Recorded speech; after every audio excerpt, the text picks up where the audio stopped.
Hey YouTube family, welcome back or welcome to Recruiting Board. I'm Alex Agrella and thank you for joining me here today. This video is a little bit different than what I typically do on this channel. So some of you may know Massachusetts is home to some of the top coaches, guys like Bill O'Brien, the offensive coordinator from Alabama, former Houston Texans head coach, guys like Brian Kelly at LSU, Don Brown from UMass, and the list goes on. I came across another coach who's another great one from the state of Massachusetts, and that is Cincinnati Bengals assistant offensive line coach Ben Martin. Coach Martin is from Marblehead and he attended St. John's Prep. He's been all around in his coaching career. He played at Trinity College, so a Division III school, and he's coached Division III football. He coached Division II football, coached Division I down in Texas A&M, and he's had 2 stints in the pros with the Dolphins, and now he is currently with the AFC champs, the Cincinnati Bengals. However, Coach Martin doesn't forget where he's from. Every year, he comes back to Massachusetts and he hosts a camp for the Marblehead High School football program. You know, this past year, Marblehead was in the Division III Super Bowl, while Coach Martin was in the NFL Super Bowl. Watch out, Division III. Marblehead is getting trained by a professional football coach. You guys are all in trouble. So when I found out this was a story and that this was going to happen, I actually have to thank Dexter Batchelder because he linked up me and Coach Martin. I reached out to him. I said, I like this story. I think it has a good message behind it. Do you mind if I come and cover it? And he welcomed me. He said, hey man, why not? He was a really easy guy to get in touch with, believe it or not. Maybe this can be an annual thing we do. So this video is a little bit different. As you guys know, I've been hitting a lot of camps this off season. We got to watch him work with the offensive linemen specifically. And then we got to go with him into the classroom when he did board work. And then for fun, he did one-on-ones with some of the other guys on the team. How many high school kids can say that they got to learn from a professional football coach? So before we jump into the camp, I do want to let y'all know that after many requests, I am getting new Recruiting Board shirts.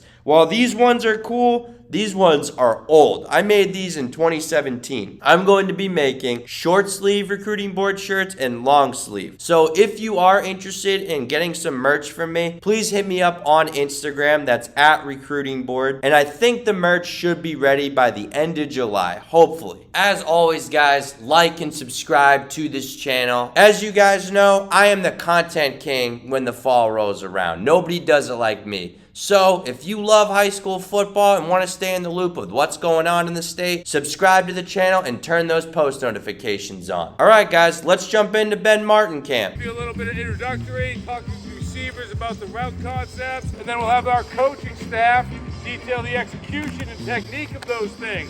Obviously, O-line will be with me to give you guys a full encompassing picture. Then we'll get back out here, trained for 2 hours, grew up 2 streets over there, Thompson Road. I went to Trinity College, started coaching Division III, to the NFL, back to Division III, back to the NFL, so on and so forth.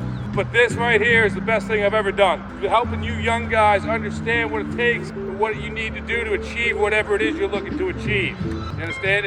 Just because I went to the prep doesn't make it any different. To me, it's all about people. And the guys I've associated here and worked with me here, guys that have helped me in this town, those are the reasons why I've been able to accomplish what I've been able to do. They help me set that bar a little bit higher. And that's what I'm hoping to do here. So you guys can start thinking about what that next level is, what that meeting time, how you're going to dictate you when you go to college, where you go to college.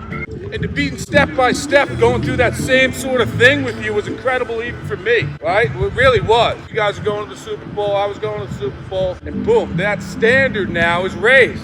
For 12, 14 years, however long Jim and I have been doing this sort of thing, we've had to be talking about overcoming adversity. Whether that adversity is how do you beat Swampscott, whatever that is, coaches love talking about overcoming adversity. It's easy. It's in all the books we read. It's everything you do as a football player. Every one of us has an X on our back. It's not a team in your league. It isn't saying we're going to kick Marblehead. You understand that? Yes, sir. You think it's any different for me? Every team in the AFC right now is trying to kick our ass. Turn on the TV, yeah, guess what? They don't even talk about us as much as they're talking about the Bills and still the Chiefs. There's a little bit more of that adversity, but how do you handle success? And if your mentality does not drive you in that process or in that endeavor, it's never going to work. and then we'll get you out here in pads? Maybe. I think so. I think so. You just make sure you say hi to Mom and give her a big hug for me. Okay. And to Yaya. My dad's here. He's Yeah. friends with your young. With my brother? Yeah. Yeah. I'll come say hello in a second. We're going to break in about 5 minutes. Tell him if he wants to stick around for 5 minutes. I'll still be here. All right? See you, Mike. Mike, nice catch. See you, dude. Nice catch, Mike. Hi. You. Theo. Yeah. Back it up. Back There it you up. go. Hello. If you think Christian is going to win a one-on-one run block, go over there. If you think Theo's going to win, go over there. We got to go somewhere. Somebody's got to vote for Theo.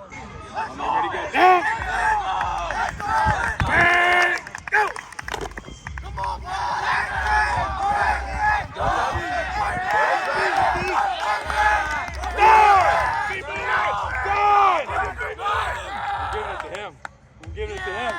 Christian wins! Get running! Get running!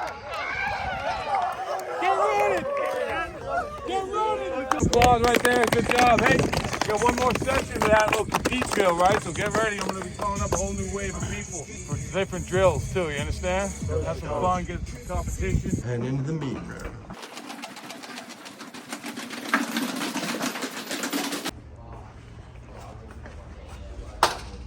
Yeah.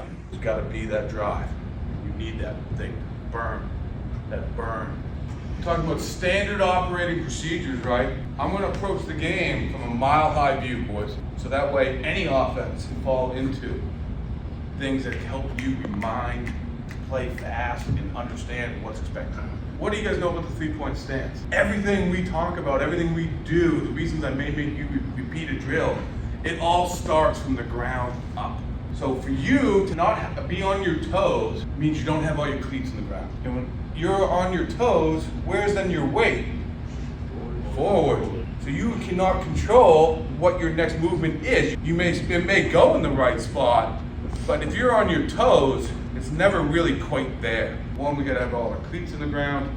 Two, we have to have a solid base. The way I have to have my stance is different than somebody who's 6'6". It's different than somebody who's 6'1". It's different than somebody who's 5'6". The starting point is, does anything we do with our body want to be outside the framework of our core of our body?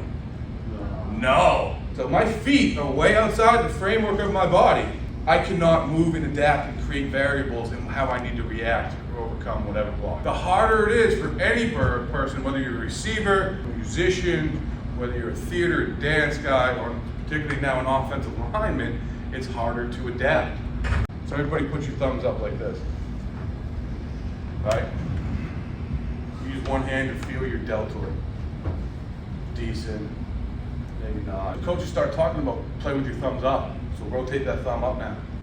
Did you feel your deltoid get a little bit stronger? Everybody, yes or no? You feel that a little bit? That this kinetic chain? Take your thumbs, put them here. Feel your shoulder. Put your thumbs vertically. Feel that shoulder get a little bit tighter. But as I just said, it's possible to play with your thumbs out, but now look where my elbow is, outside the framework. Torque that thumb all the way out, and this is ensuring two things.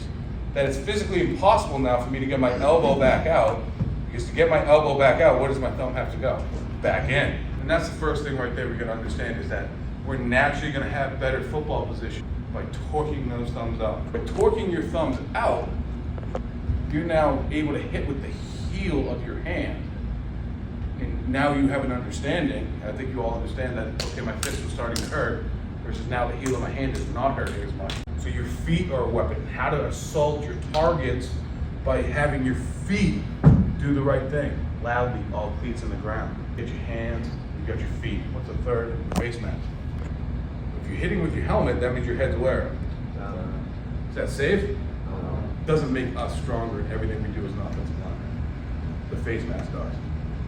By having your head up and your neck bold and staring so you can attack what you're looking at, you attack your targets, as we get to that in a second, that acts as a third weapon. The one thing I'll say about your feet is an offensive lineman's feet are like the hands of a boxer. The purpose of any jab when you box is really to do this. Set the straight up. A jab does not knock the guy out. or inflict that much damage. It's only there to inflict the damage up the straight. That's the purpose of a jab. The intent of a jab is to set straight up. Your first step as an offensive lineman is the jab. It's putting me at whatever angle I'm going to tell you here to set your target. So your second step is always going where? Up through the crotch of the defender, and that is the straight. This is the one where I get my power from, is the second step. You're also going to hear coaches in general start talking about aiming points, right? That's what we're talking about right here, APs. So this is where I'm starting to tell you what to do. This is where I want your nose to be. Get your nose to the outside half of the play side number. Okay, he's talking about that. There may be a type of scheme where I say get your nose to the inside half of the play side number. Okay, he's talking about that. There may be plays where I say, ball's going to the right, get your nose to the inside half of the backside number. That's what I'm talking about. Get your nose to the outside half of the backside number. That's what I'm talking about. Outside half, backside number. Inside half, backside number. Inside half, play side number. Outside half of the play side number. Ball's running to the right, that 9 is the play side number, the 6 is the backside number. Use the vocabulary of outside half or inside half of the play side or the backside number. Inside zone and outside zone is going to help to tell you where I want you to go. But I'm going to number these targets. 1, this would be 2, but we're not doing that, that's fine. 2, 3, 4. So now, what can I do? I guess your nose to a 4. I think it's easier for me to tell you that as well. You're looking at all 11 of the guys on defense standing and presenting you the same perspective. 1, 2, 3, 4. Whether he's a safety or a linebacker or a defensive lineman, it's the same. How do you read a book? You read it right to left, bottom to top? Left to right, hopefully top to bottom. Would be the second component, right? So that's what we're doing here. 1, 2, 3, 4. Everything's left to right. I want to run tight zone to the right. Do I want your nose at a 4 or a 3? 3. A 3.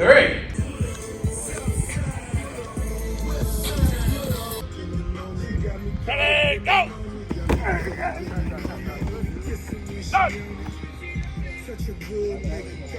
Ready, go! Ready, go! Nice. Nice. Good. Done. Good mate.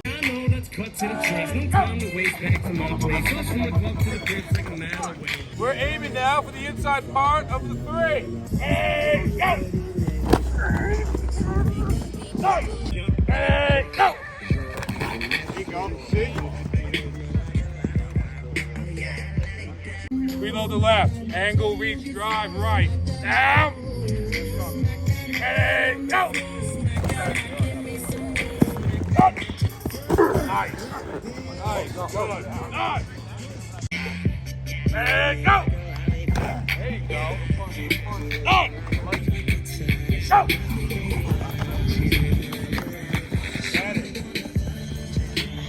You're finishing me. I love that. Now. Ready, go. Again. Ready, go. Sir, go!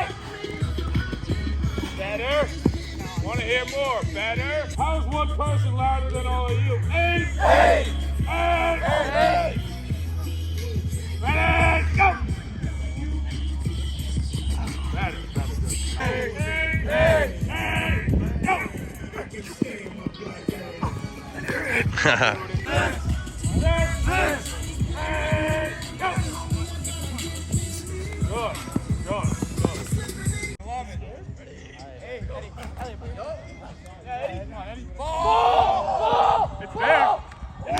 Good D. Oh yeah.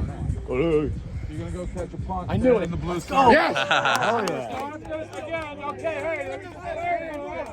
Let me clarify right here before you go. if it's so off his body that he has to run, and you know what I mean, I may have him redo it and I may hold you. Scotty missed. He catches it. You think Scotty's gonna catch it? Go there. If you think he's gonna drop it, go there. Ain't no way he's catching that ball.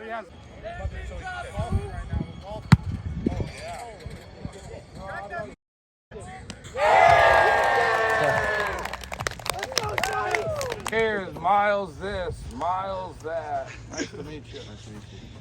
And then you throw the ball in there. Right. You ready for another one? Boy. Give me two older guys. 2 and 22. 2 and 22. Come here. Who's offensive? 2. Who are you? Xander. Ben, nice to meet you. Who's 22? I know you. What's your name again? Connor. You want offense or defense? You want O? Yes. You're on defense?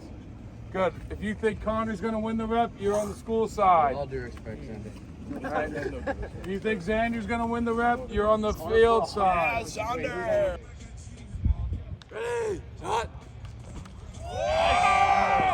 Oh, he did it twice. Oh! Everyone's running. Everybody's running.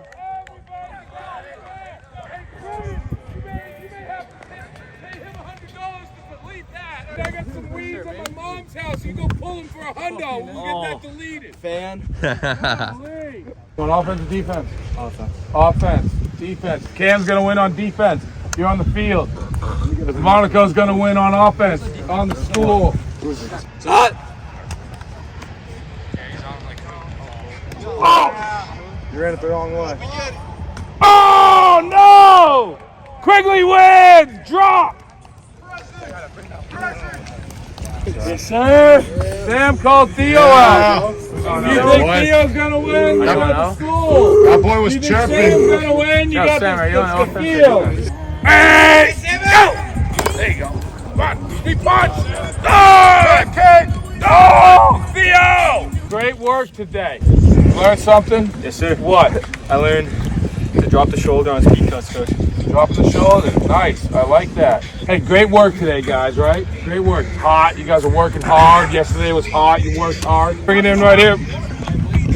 Marblehead on 3. 1, 2, 3. All right. Coach Martin, thank you for pulling over for this interview. My pleasure. First off, talk to me about, the inception of this camp here at Marblehead. You're from 2 streets over. What motivated you to do it? 13, 14 years ago, I started becoming whatever in the game of football. I made my way through the Division III ranks to the Division II ranks, became a quality control at Texas A&M. The distance alone kind of forced necessity of how I would get back to Marblehead. At the same time, I knew I always wanted to give back and get involved with the community one way or other, football being that avenue to do that. So that's when I started reaching out to Coach Rudloff. He just kind of relatively new to the program here and saying, how can I volunteer my services, my time?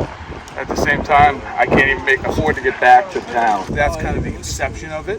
But it really started off with maybe 15 to 20 kids, just offensive line only. Very much the same things you kind of saw here today, just fundamentals, technique, scheme. So I wanted to teach them not to prepare for the recruiting process at that time. I wanted to prepare them for what they would expect when they played Swampscott on Thanksgiving. And it just grew from there. As my career kind of took off, this camp kind of just got bigger and bigger as those years went on. I think there's 50-something guys here today. It's been up to 65. You've obviously, you just saying you've been to A&M. Yeah. You're now in the pros with the Bengals, right? Yeah. And I want to ask you though, you did play Massachusetts high school football. Mm-hmm. If you could talk about what it means to be from here and, to be representing the state. And then, I feel like so many kids are just underlooked from the state just because the coaches don't know. But playing here, there's some talent. There is talent here, and there's a lot of talent that gets recognized from the skill perspectives, and those statistically are things that are easier to track, monitor, and then therefore recruit. Make Marblehead a potential hotbed for recruiting. It goes back to big names for me. I remember being a kid, although I even went to St. John's Prep, as a 7th and an 8th grader, I was looking up to players like Jason Tarasuic here at Marblehead High School. He was one of the better athletes in town, and I saw him have that college success initially, and then boom, there was another set of names. And then finally, I was that age, but being a little bit out of touch from the prep. Both my brothers came here to Marblehead High School, and I'm hearing about their recruiting processes. And as at that time, Marblehead not being what it is today, I started thinking about how do I just present myself as that next name.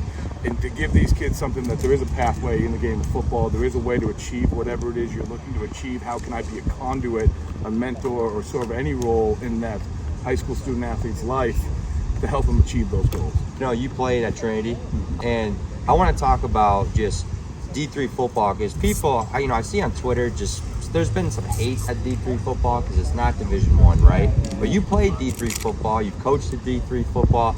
You know, if you could just kind of talk about that experience, and it is big boy football. It's not like people watching this think it's a joke. It's not. It's college football. It is college football, and I think the steps that I've seen and witnessed over the last 17, 18 years of my only coaching career, Division III football has grown to a much more powerful thing than maybe it was when I was playing. You can see teams like Trinity College, like Union College, Hobart, various other teams that go on these runs, and those things aren't happenstance. Those are staffs working tirelessly and working endlessly to make their players not only better inside the lines, but outside the lines. And it's that full encompassing approach where not all the time is that true in Division I, where it acts more as a business. Not all the time is that true in all Division IIIs or some of the Division IIs based off of staffing and what have you. But the commitment of football at the Division III level has greatly risen over the last 15 years. And it starts with the people in the building.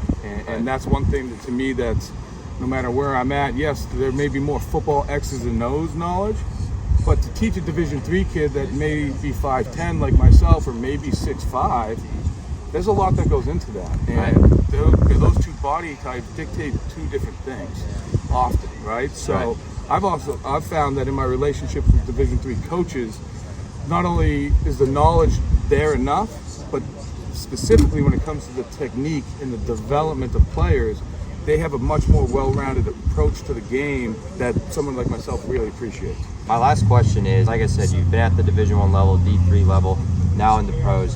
What does it take to be successful as a football player, you know, to get to college? And then what have you noticed from those guys that get to college, you know, how do they get to the pros? You know, you're around a couple good ones over with the Bengals. Yeah, and from my perspective, from my shoes, having kind of seen everything all the way up to that level, it really comes down to two simple things. This is kind of off the top of my head, but the two simple things are internal drive.